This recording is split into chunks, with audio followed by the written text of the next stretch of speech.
अब आ रही है आवाज़? अस्सलाम वालेकुम दोस्तों। अच्छा जी, मैंने आपको एक होमवर्क दिया था। आई होप आपने उस पर थोड़ा सा जो है वो वक्त लगाया होगा हैं। और मैंने शायद मेरे ख्याल में अब तक के सेशन का सबसे छोटा होमवर्क दिया था, ठीक है ना। हार्डली आपके कोई 3-4 मिनट लगे होंगे उसके ऊपर, ऐसा ही है। अच्छा मेरे प्यारे बच्चों, आज की क्लास हम स्टार्ट करेंगे क्वेश्चन से।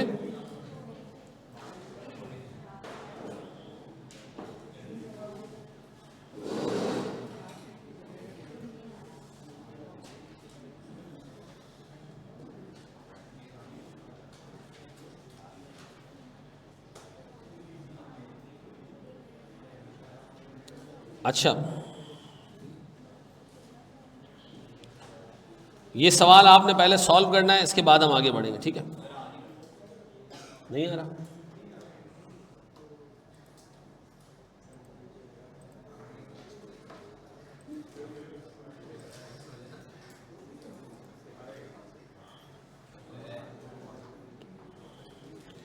अच्छा भैया, ये है आपके पास पेपर्स का एक क्वेश्चन, ठीक है जी। गौर से सुनना दोस्त, मैं इसको रीड कर रहा हूँ उससे ताकि हम इसको सॉल्व कर सकें। ये कह रहा है जी, D&D limited is a listed company having its operations in Pakistan, with in Pakistan. During the year ended 31 December 2016 the company contracted to purchase. Contracted to purchase का क्या मतलब है? हमने अभी अग्रीमेंट किया है, ठीक है जी, हमने अभी अग्रीमेंट किया है। मे बी हमने पैसे बाद में देने हो, गुड्स बाद में लेनी हो, लेकिन अग्रीमेंट आज हो चुका है, ठीक है जी। To purchase plants and machineries from a US company, the terms and the condition thereof are as under. Total contract cost है $1,00,000 की। $1,00,000 का हमने मशीन खरीदनी है, ठीक है जी।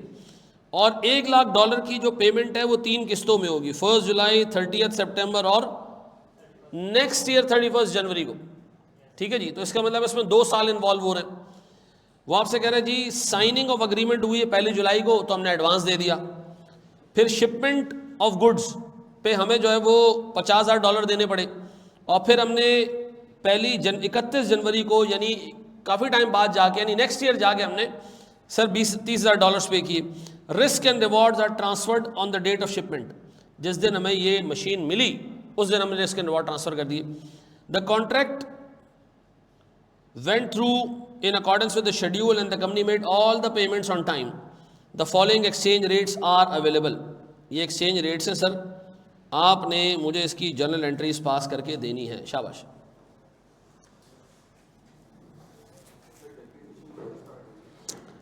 अच्छा, इसमें चूंकि हमारे पास लाइफ ही नहीं गिवन है, ठीक है जी, तो हम इसको डेप्रिशिएट नहीं कर सकते। अगर यहाँ लाइफ गिवन होती तो हमें कब से डेप्रिशिएट करना चाहिए?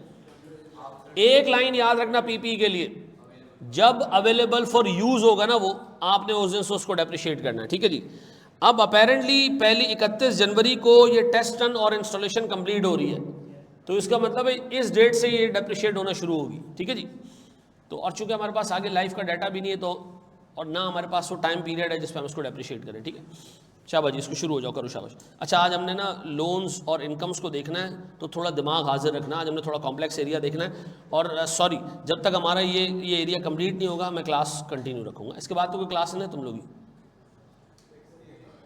थोड़ा सा आगे चला जाए, कोई टेंशन नहीं है ना, 10-12 मिनट आगे जा सकती है, बस ये मैं बोल रहा हूँ।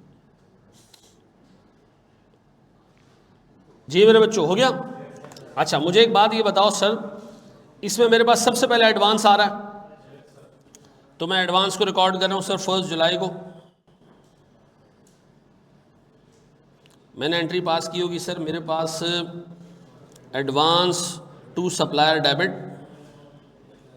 कितने से सर? मेरे पास $20,000 इंटू 60.5 कितना आ रहा है सर? ये कितना? 12,10,000। सही कह रहा है ये बच्चा हमारा।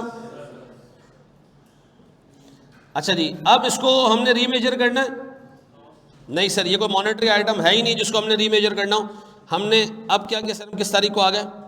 30 सितंबर को। याद रखना मेरे प्यारे बच्चों, अगर एग्जाम में आपको उससे कोई रिपोर्टिंग डेट मेंशन नहीं की हुई तो आप अज्यूम करेंगे रिपोर्टिंग डेट साल का एंड है। समझ आती है? हसन जल्दी बताओ, मैंने अभी रिपोर्टिंग डेट के बारे में बताया कि क्वार्टर हमने क्यों रिपोर्टिंग डेट अज्यूम की है, हैं? मैंने अभी बताया, ये कसम से मैंने बताया, रोज़ा मेरा झूठ नहीं बोल रहा हूँ, कि हमने बाय डिफ़ॉल्ट क्या अज्यूम करना है कि हमारी रिपोर्टिंग डेट कब है।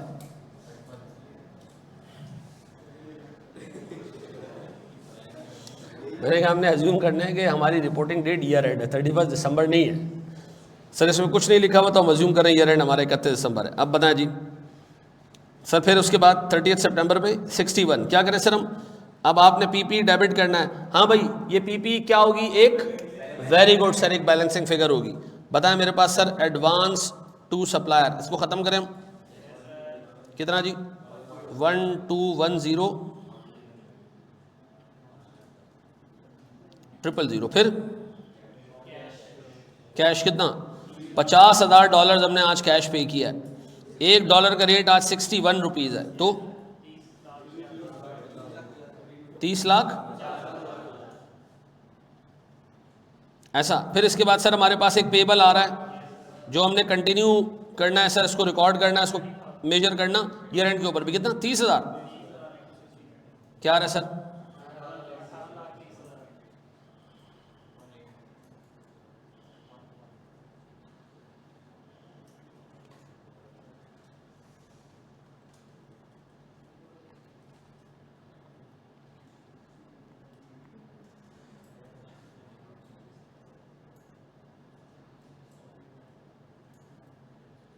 ठीक है जी, अब बताइए जी हमारे पास कितना आ रहा है?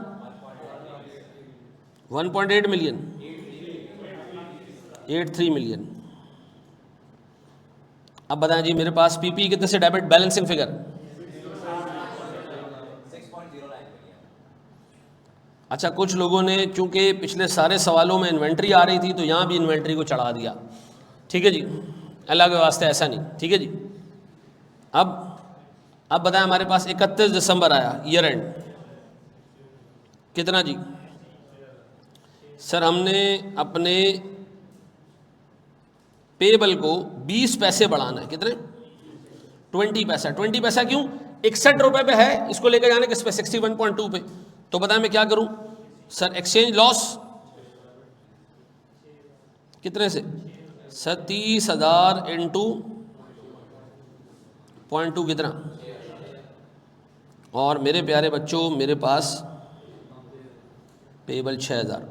अब बताएं जी जब हम इसको सेटल करने जा रहे हैं तो सेटल हम इसको कर रहे हैं किस तारीख को? 31 जनवरी को। 31 जनवरी को मेरे पास पेबल जो रिकॉर्डेड है कितने पे? 18,30,000 प्लस 6,000 कितना? और मेरे बच्चों मेरे पास कैश कितने से जा रहा है? सर मेरे पास रेट हो चुका है 61.5।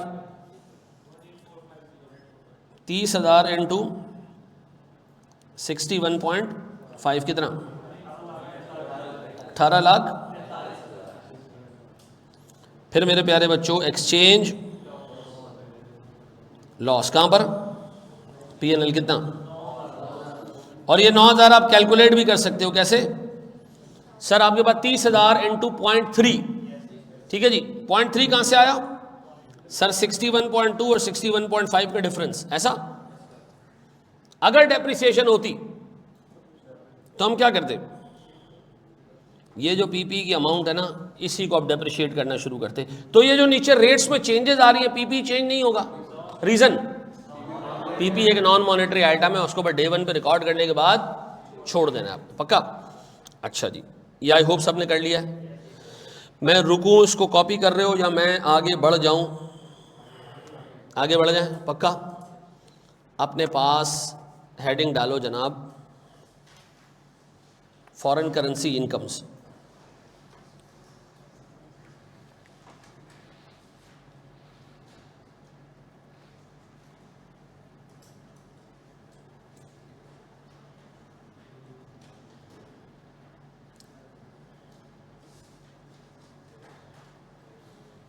ऐसे लिखते हैं।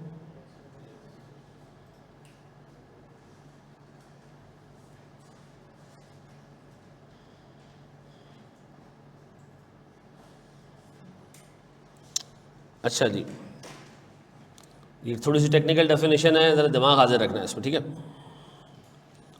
फॉरेन करेंसी इनकम्स को हम दो हिस्सों में डिवाइड कर सकते हैं on the basis of their occurrence, ठीक है। अच्छा, कुछ इनकम होगी, ठीक है जी, जो होगी जनाब at a point in time, ठीक है जी, और कुछ इनकम होगी जो ओवर टाइम होगी। क्या मतलब? मुझे एक बात बताएं सर, मैंने 16 जनवरी 2023 को अपना एक एसेट बेचा जिसमें मुझे गेन ऑन डिस्पोजल हुआ, ठीक है जी, ये एक वक्त पे कमाई गई इनकम है। यस सर, तो इसका मतलब है गेन ऑन,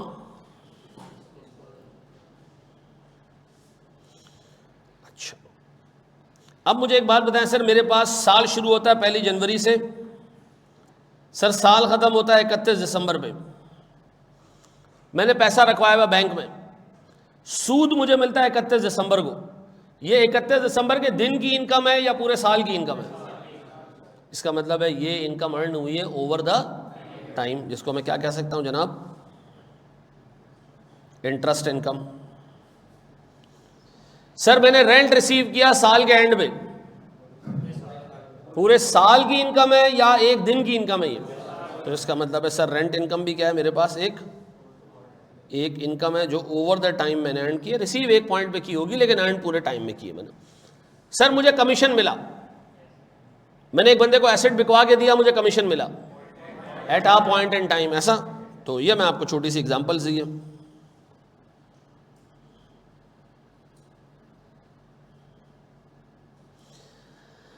अब एक चीज याद रखना मेरे प्यारे बच्चों, जब आप ऐसी इनकम बुक कर रहे होंगे जो वन ऑफ इनकम है, एक पॉइंट पे अर्न हुई है, तो स्टैंडर्ड कहता है भैया इसको आपने रिकॉर्ड करना है at spot rate of the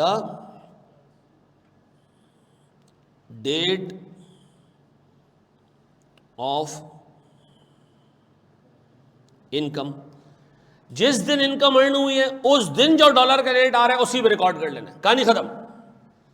लेकिन जो income over the period earn हुई है, क्या उसको मैं साल के आखिरी दिन के रेट पे बुक करूं, साल के पहले दिन के रेट पे बुक करूं, या एवरेज रेट पे बुक करूं?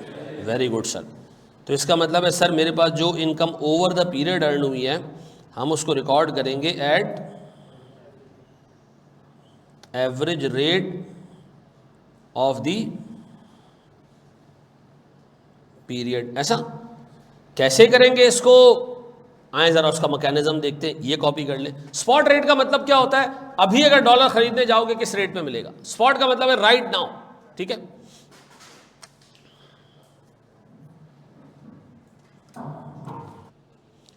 अच्छा जी, मेरे सामने सर ये क्वेश्चन आ रहा है, ये कह रहे जी Kaleem limited entered earn the following incomes during 2023, ठीक है जी।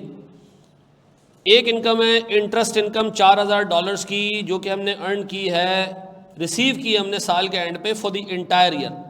पूरे साल की इनकम है या एक पॉइंट की इनकम है? पूरे साल की इनकम है। अभी हमने कहा कि हम इसको रिकॉर्ड करेंगे किसके ऊपर? एवरेज रेट पे। अब देखो इसको रिकॉर्ड कैसे करते हैं ये देख लेना, ठीक है। इसी तरह वो कह रहा है कि हमने 2650 रुपये का कमीशन लिया है, ठीक है जी, $2650 का, और ये एक वन ऑफ ट्रांजैक्शन है। वन ऑफ ट्रांजैक्शन का मतलब सर बस at a point in time है, इससे पहले इसके बाद की कोई कहानी नहीं है, बस इसी दिन ये इनकम अर्न हुई है, ठीक है। अब आपको उसने रेट दिए हुए, हम सबसे पहले देखने जा रहे हैं इंटरेस्ट इनकम को। प्लीज बोर्ड पे देखिएगा, इंटरेस्ट इनकम है कितनी? $4000। पूरे 2023 की इनकम है ये, तो 2023 का एवरेज रेट देख लो। अगर ये इनकम होती जुलाई से दिसंबर तक तो एवरेज रेट भी जुलाई से दिसंबर तक हम देखते, पक्का? अब बताएं, इधर एवरेज रेट गिवन है 295, तो हम क्या करें जी? अच्छा, इसको रिकॉर्ड करने का तरीका देख लो। हम एंट्री पास कर रहे हैं साल के एंड पे, हम एंट्री पास करें जी इंटरेस्ट रिसीवेबल, और सर कैश मिल चुका है, हाँ, इसके बावजूद इंटरेस्ट रिसीवेबल कितना? 4000 इंटू 295 कितना? 11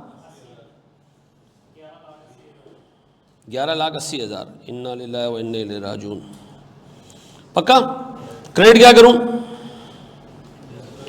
इंटरेस्ट इनकम, ऐसा। बोर्ड में देखिएगा प्यारे भाई, 1180000। हम अज्यूम कर रहे हैं before the receipt of income हमने उसको अक्रू किया। अब जब पैसा मिला वो किस तारीख को मिला होगा?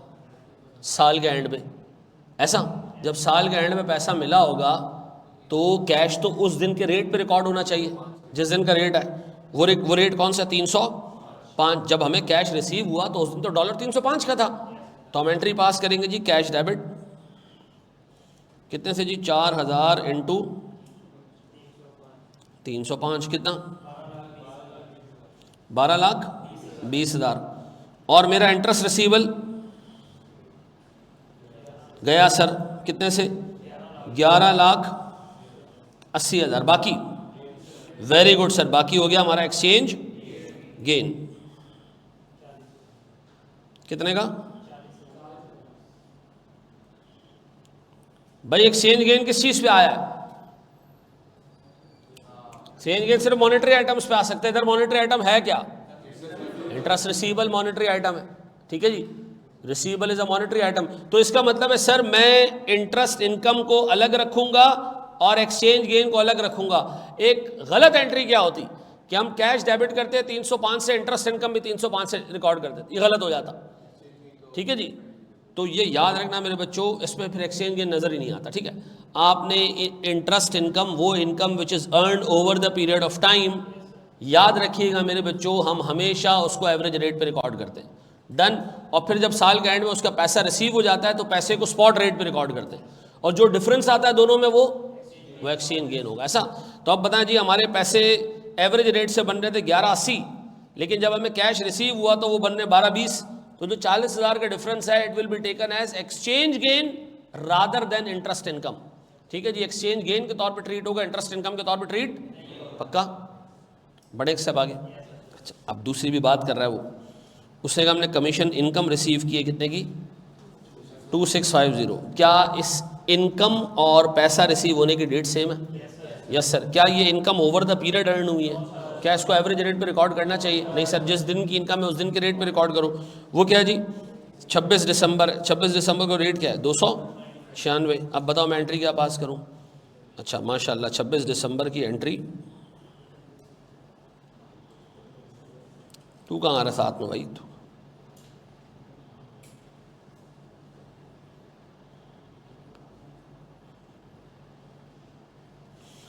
अब बताएं जी, 26 दिसंबर की एंट्री मैं यहाँ पास कर दूँ? अगर मैं इसके नीचे भी पास कर देता ना तो कोई मसला नहीं था, लेकिन कुछ होते पीडीएफ रीडर्स, वो उठाते पीडीएफ, यार ये एंट्री पहले बनी है बाद में बनी, इसका रीज़न क्या? कुछ ये टेंशन में होते हैं, कुछ इस टेंशन में होते हैं कि ये डेट ऊपर नीचे आ रही है, ठीक है जी। अब जो पीडीएफ पढ़ेगा उसको एक टेंशन ज़रूर होगी, वो क्या जी? ये इंटरेस्ट का पहले आ रहा था, ये बाद में बना दी है, और अल्लाह के बंदों, इससे कोई फ़र्क नहीं पड़ता, ऐसा। अब बताएं जी, कमीशन इनकम का क्या करूं? कैश डेबिट कितने से? 2650 की कमीशन इनकम रेट 296। कितना? पक्का? और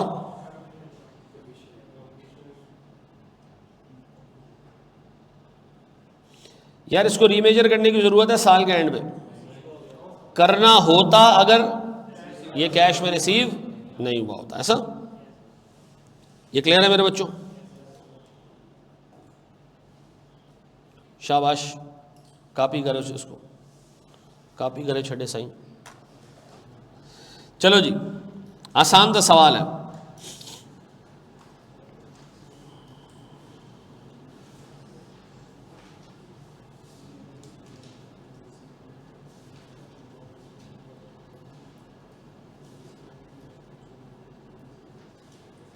हो गया? आसान सा सवाल है, कर लिया। मुझे बताएं, इंटरेस्ट इनकम हमने अर्न किया $500, क्या एंट्री पास करूंगा? 31 दिसंबर पे इंटरेस्ट रिसीवेबल डेबिट $500 इंटू 200। अच्छा एक बात बताओ, अगर साल के स्टार्ट पे रेट है 200 का और साल के एंड पे रेट है 210 का, गौर से सुनना, क्या एवरेज 225 हो सकता है? बिल्कुल हो सकता है। ये एवरेज ऐसे नहीं लिया जाता है कि साल का शुरू का और आखिर का रेट डिवाइडेड बाय 2। ये साल के सारे दिनों का रेट लिया जाता है और उसको 365 से डिवाइड किया जाता है। तो ऐसा हो सकता है कि दरमियान में करेंसी बहुत ऊपर जा चुकी हो, ठीक है जी, और जब साल का एंड आया हो तो वो दोबारा, ये पेपर में आता है, लोग वहाँ लड़ने लग जाते हैं इन्विजिलेटर से, ये गलत लिखा हुआ है। ओ भाई अल्लाह के बंदे, एवरेज साल का, पूरे साल का निकलता है, ठीक है जी। तो इसके लिए एग्जाम में जलील नहीं होना, जो एवरेज दिया हो वो ले लेना, ठीक है जी। अब बताएं जी, इंटरेस्ट रिसीवेबल कितने से? 10,000, 1 लाख, और सर मेरे पास क्या चीज़? Interest income. फिर मेरे प्यारे बच्चों, उसके बाद 31 दिसंबर पे एक और एंट्री, वो क्या जी? रीमेजरमेंट की। 205 पे ले आऊँ इसको। इंटरेस्ट रिसीवेबल कितने से? सर 500 इंटू 5 कितना? 2500। और ये एंट्री कितने लोगों ने पास नहीं की? भाई ईयर एंड पे रीमेजर नहीं करोगे इंटरेस्ट रिसीवेबल को? नहीं तो इस सवाल को देने का ऑब्जेक्टिव ही क्या था? इंटरेस्ट रिसीवेबल को क्यों रीमेजर किया? और मनुष्यों मॉनेटरी आइटम है ना, चाहिए वो रिसीवेबल है जो कैश में सेटल होगा, तो उसको रीमेजर नहीं करोगे? करना चाहिए सर, हैं? उसके बाद जी 5 जनवरी को मैंने पैसा रिसीव कर लिया, कैश डेबिट कितने से? सर मेरे पास 500 इंटू 208 कितने से? अब बताएं जी, हमारे पास इंटरेस्ट रिसीवेबल जो कि अब तक 1,25,000 जमा हो चुका है, कितना? 1,02,500। और तो सर हमने तो एक्सचेंज गेन सारा 5 जनवरी को बुक कर लिया, तो फर्क तो नहीं पड़ता ना? फर्क पड़ता नहीं पड़ता है? फर्क पड़ेगा, क्यों? सर साल चेंज हो गया है, 2500 रुपये पिछले साल में रिकॉर्ड होने दे, कितना? ऐसा हो गया मेरे बच्चों, पक्का? बढ़े एक स्टेप आगे, बढ़ जाए। अब आपको दे रहा हूं एक अच्छा सवाल, बढ़े? चलो अब आओ, एक सवाल, आसान सा सवाल, गौर से सुने। सर मेरे पास एडवांस रेंट रिसीव्ड 1 जनवरी को पूरे साल के सर $24,000 का रेंट रिसीव हो गया, ठीक है जी। 1 जनवरी को हमारे पास रेट है 200 रुपये पर $। 31 दिसंबर को हमारे पास रेट है 250 रुपये पर $।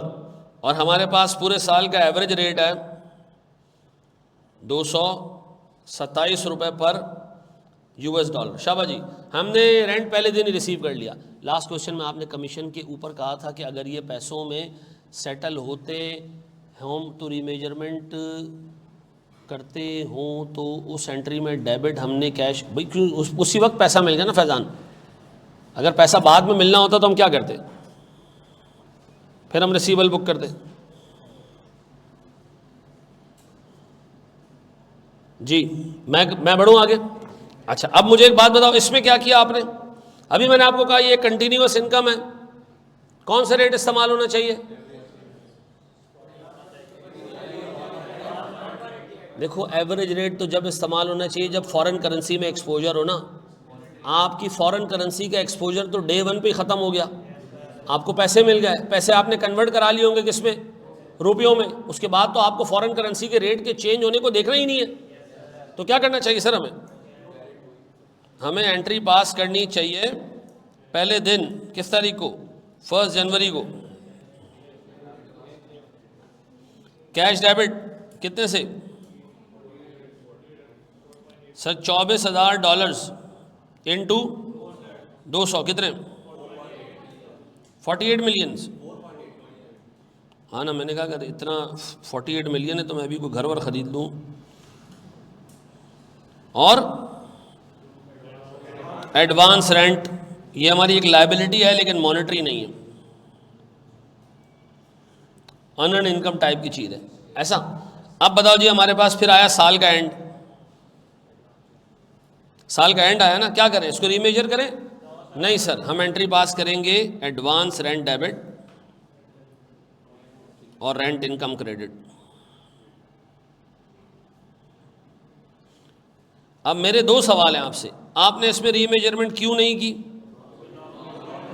और एवरेज रेट क्यों नहीं लिया? सर सीधी सी बात है, एक तो डे वन पे पैसा मिला तो फॉरेन करेंसी का एक्सपोजर खत्म हो गया।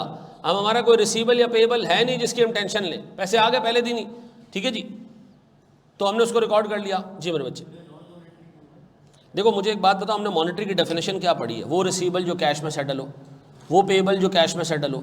ये आपने पैसा रिसीव किया, ये सेटल होगा सर्विस देने में, ठीक है ना? ये एडवांस रेंट आपने रिसीव कर लिया, अब आपने पैसा वापस नहीं करना है, क्या करना है? सर्विस देनी है, एसेट को यूज़ करना देना है उसको, ठीक है। ये सवाल आया पास्ट पेपर्स में, तो जो ये मुजाहिद होते हैं सब उसको एवरेज रेट पे चढ़ा देते हैं, फिर एंड में टेंशन ले रहे हैं कि इसको ख़त्म कैसे करें, भी क्लोज कैसे करें। तो याद रखना, एडवांस में जो इनकम मिल गई उसमें एक्सपोजर फॉरेन करेंसी का डे वन पे ही ख़त्म हो गया। डन है जी, आगे बढ़े। शाबाश। अपने पास हमने देख लिया फॉरेन करेंसी में रिसीवेबल पेएबल को कैसे देखते हैं, हमने फॉरेन करेंसी में एडवांस देख लिया, हमने फॉरेन करेंसी के अंदर इनकम्स देख ली जो वन ऑफ अर्न हुई हैं और जो ओवर द, और हमने उनमें एडवांस मोड भी देख लिया। पक्का अपने पास हेडिंग डालें जनाब, loans, loan receivable and payable in foreign currency.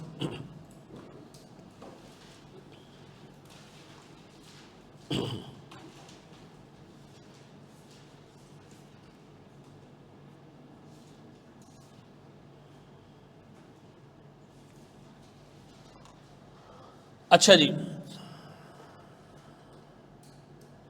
Board में देखिएगा दोस्त, एक एग्जांपल दूंगा, उसको अच्छे तरीके से समझने की कोशिश करना। सर मैं एक बैंक गया और मैंने कहा जी मुझे एक लोन चाहिए से $210 का। कितने का? $210 का। गौर सुनना, मैंने कहा जी इंटरेस्ट कितना होगा? उन्होंने कहा जी इंटरेस्ट रेट है 10%। कितना? 10%। और उन्होंने कहा भाई ये लोन आप ना 2 सालों में पे कर दें। कितने सालों में? 2 सालों में इस लोन का प्रिंसिपल रीपे कर दें। ये किसने मुझसे कहा? बैंक ने कहा 2 सालों में प्रिंसिपल रीपे कर दें। ऐसा? अब मैंने कहा यार प्रिंसिपल रीपे कर दूं तो सूद? उसने कहा भैया सूद जो साथ में बने वो आपने पे करना है, ठीक है। गौर से सुनना, उसने कहा जी आप ईयर 1 में और ईयर 2 में आप हमें प्रिंसिपल वापस करेंगे ₹100 का और अगले साल 110 का, और साथ में आपने सूद भी देना है। ये बात समझ आती है? अब मेरा बड़ा बेसिक सा एक सवाल है आपसे, मैं ईयर 1 के बारे में बात करूँगा, ठीक है जी। ईयर 1 को मैं नाम दे दूँ 1 जनवरी ईयर 1। सर इस पे स्पॉट रेट था ₹50 पर $। साल का एंड आया 31 दिसंबर ईयर 1, इस पे रेट हो गया जी 56 पर $, और इस पहले साल का एवरेज है 53.5 पर $। डन। अब देखें, लोन लिया आपने फॉरेन करेंसी में, इस पे इंटरेस्ट भी आएगा, फिर उसकी पेमेंट भी करनी है साल के एंड पे, तो बताएं हम कैसे लेके चलें इसको, कैसे लेके चलें? गौर से देखना सर, ये 3-4 केसेस मैं आपको बताऊंगा, इसको ज़रा तरीके से नोट करना है। बताएं, सबसे पहले मैंने एंट्री पास की होगी 1 जनवरी ईयर, पहले साल की 1 जनवरी हमने लोन लिया कैश डेबिट। कितने से? सर हमारा लोन है कितने का? $100 का नहीं, $200, और $1 का रेट 50 कितना आ रही? पक्का जी? कोई मसा, कोई पंचायत, कोई पसूड़ी, कोई प्रॉब्लम, नथिंग? फिर हमने क्या किया जी, लोन पेबल 10,000। क्लियर हो गया भाई? किसी को कोई मसला, पंचायत, पसूड़ी, पंगा, प्रॉब्लम, नथिंग। अब आए जी साल के एंड की बारी। हमारे पास ही हाँ 31 दिसंबर ईयर 1। बोर्ड में देखना, बोर्ड में देखना प्यारे भाई, मुझे बताएं मेरे पास डॉलर टर्म्स में कितना सूद बन रहा है? 21। तो मैं अपने पास एंट्री पास कर रहा हूं, इंटरेस्ट एक्सपेंस डेबिट कितने से? $21 इनटू एवरेज रेट कितना है जी? 53 अच्छा एवरेज रेट में क्यों बुक किया sir? Over the period expense है तो हम इसको एवरेज रेट पे रिकॉर्ड करेंगे। कितना? और एक और चीज़ में एंट्री डालूं सर, किस चीज़ का? Loan payable. ओ भाई ये तो इंटरेस्ट पेएबल है, तो भाई देना तो बैंक को ही है ना, तो इंटरेस्ट पेएबल अलग से रिकॉर्ड करें, इससे बेहतर है हम क्या कर दें, लोन पेएबल में डाल देते हैं। कितना? 1123।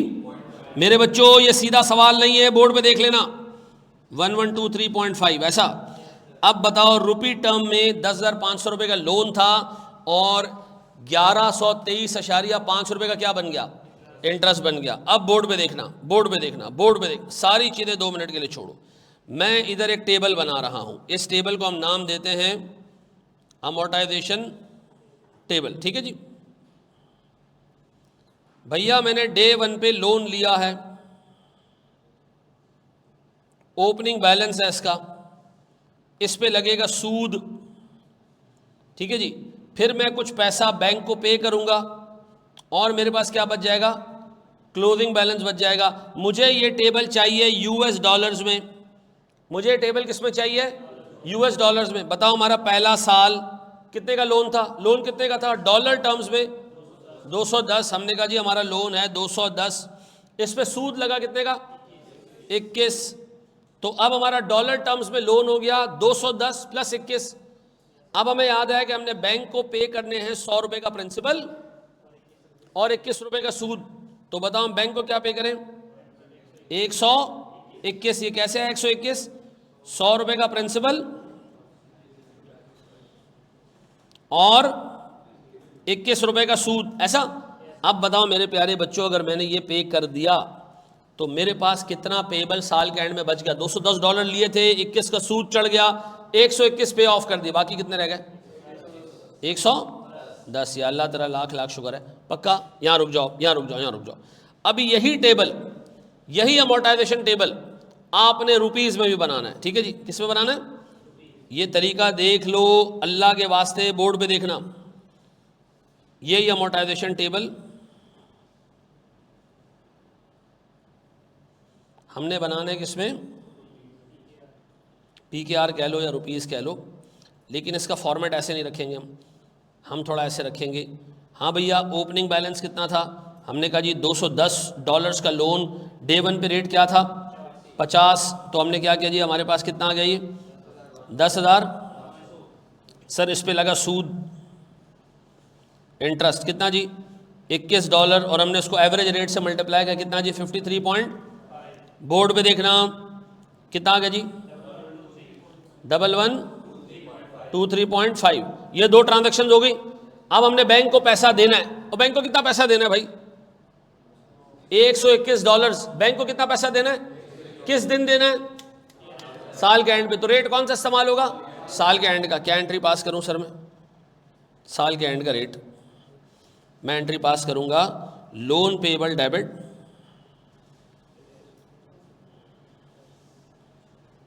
और कितने से कितना पैसा हमने वापस किया है? $121 इनटू साल के एंड का रेट 56। बोर्ड पे देखो, बोर्ड पे देखो, 56 कितना? 6776 और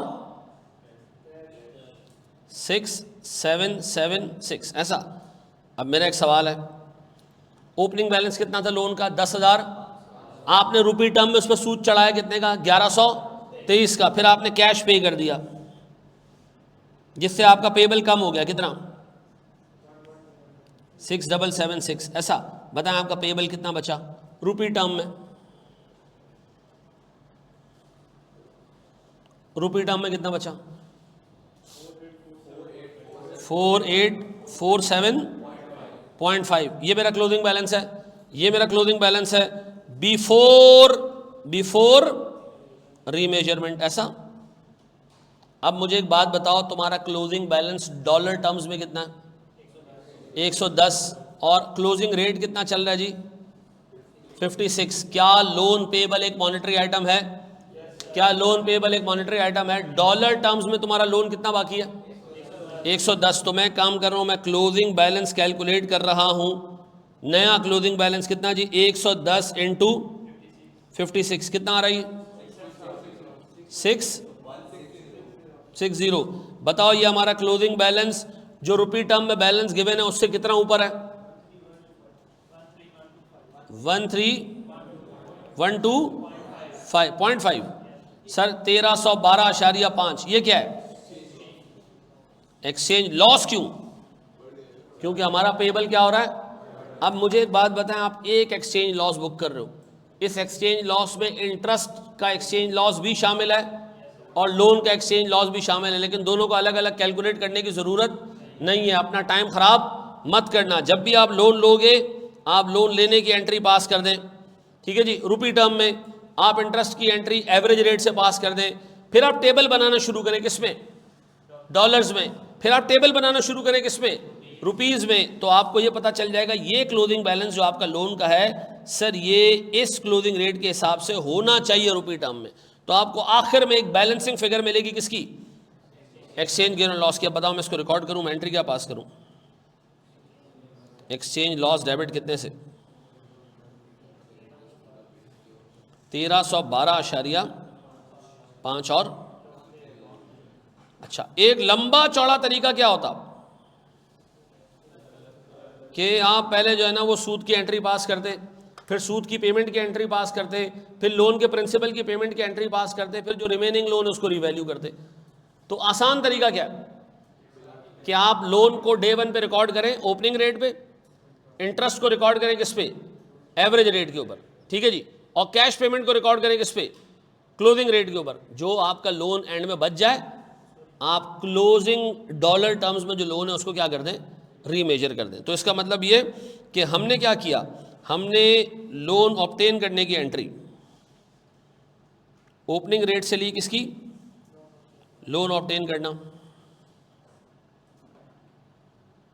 फिर हमने क्या किया एवरेज रेट से लिया क्या चीज इंटरेस्ट पेमेंट, इंटरेस्ट एक्सपेंस कह लें उसको। फिर हमने क्या किया जनाब रीपेमेंट ऑफ लोन, ये हमने किस रेट से किया, और फिर क्लोजिंग रेट से हमने क्या किया रीमेजर रिमेनिंग लायबिलिटी। और इससे हमें क्या मिल गया हमारा। अब बताएं सर सबसे पहला काम आपने क्या किया $210 का लोन लिया मेरे प्यारे बच्चों, इसमें किसी को कोई इशू नहीं सर। फिर आपने साल के एंड पे इंटरेस्ट एक्सपेंस किस रेट से बुक किया एवरेज रेट से। तो आपका सर रुपी टर्म में 10,500 और इंटरेस्ट रिसीवेबल इंटरेस्ट जो पेबल है ये दोनों आपके पास आ गए। फिर आपने पैसा दिया तो स्टैंड कहता है जनाब पैसा देना एक इवेंट है, इवेंट जिस दिन का रेट है उस पर रिकॉर्ड कर लूँ, तो हमने पैसा भी दे दिया। अब रुपी टर्म में हमारा लोन बन गया 4847.5, डॉलर टर्म्स में हमारा लोन कितना बन रहा है सर 110। अब हमने देखा 110 मेरा डॉलर टर्म में मॉनेटरी लोन है, तो इसको मैं अगर क्लोजिंग रेट से मल्टीप्लाई करके निकालूं कि इसका क्लोजिंग बैलेंस क्या है रीमेजर्ड बैलेंस क्या है, तो वो कितना निकला 6160। और सर फिर मैंने क्या किया मेरा लोन इतना बुक्स पे आ रहा है और 6160 होना चाहिए, तो इन दोनों का डिफरेंस क्या है 1312.5। मुझे बताएं 1312.5 में दो चीज़ें शामिल है, वो क्या एक तो इंटरेस्ट का रीमेजरमेंट वो एवरेज रेट पे रिकॉर्ड हुआ है उसको क्लोजिंग रेट पे लेके जाना है, और नंबर 2 सर जो हमारा लोन है। तो आप अलग अलग काम अब बताएं अगले साल क्या होगा। अगले साल ये बन जाएगा ओपनिंग, ठीक है जी, इस पे लगेगा एवरेज रेट से इंटरेस्ट, और सर फिर साल के एंड में आप पेमेंट कर दोगे, तो पेमेंट कर दोगे तो आपकी क्लोजिंग लायबिलिटी बचेगी ही नहीं, जिसको आप रीमेजर करो ऐसा। अब मैं आपको बता रहा हूँ सर, इस पे 12 मार्क्स का सवाल सीए फाइनल में आ चुका है, सिर्फ उसने इंटरेस्ट की और ये लोन की रीपेमेंट दिखाई है 3 साल की। कर लोगे मैनेज? अब ये कॉपी करो तो मैं आपको इस पे सवाल करा रहा हूँ ताकि पक्का कर दूँगी आप।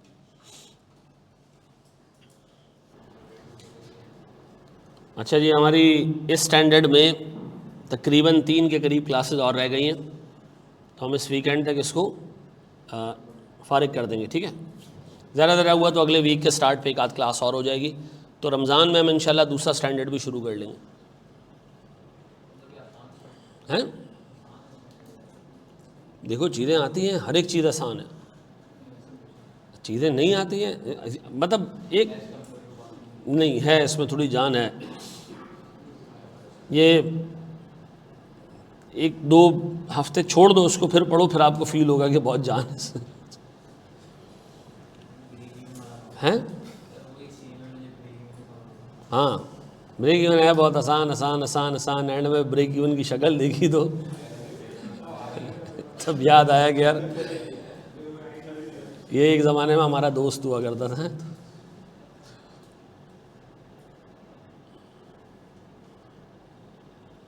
नहीं पढ़ना आगे आपने। अच्छा जी, आज मैं आपको 2 सवाल दूंगा, एक लोन्स पे होगा और एक जो है ना वो एडवांस के ऊपर होगा, ठीक है। लेकिन एडवांस का सवाल थोड़ा सा टेढ़ा होगा, उसमें गुड्स परचेज भी हो रही होंगी और बिक भी रही होंगी, और बेचने से पहले एडवांस आ रहा होगा, मतलब ख़रीदने से पहले बेचने का एडवांस आ जाएगा, ठीक है। तो ज़रा उसको टैकल कर लेना, ठीक है। कर लोगे?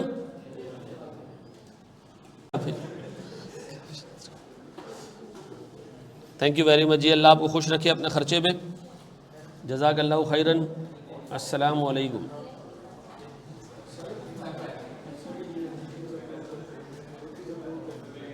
ये नोट्स अपलोड कर दूं? अभी आओ, तुम्हारे सामने कर देता हूँ अपलोड।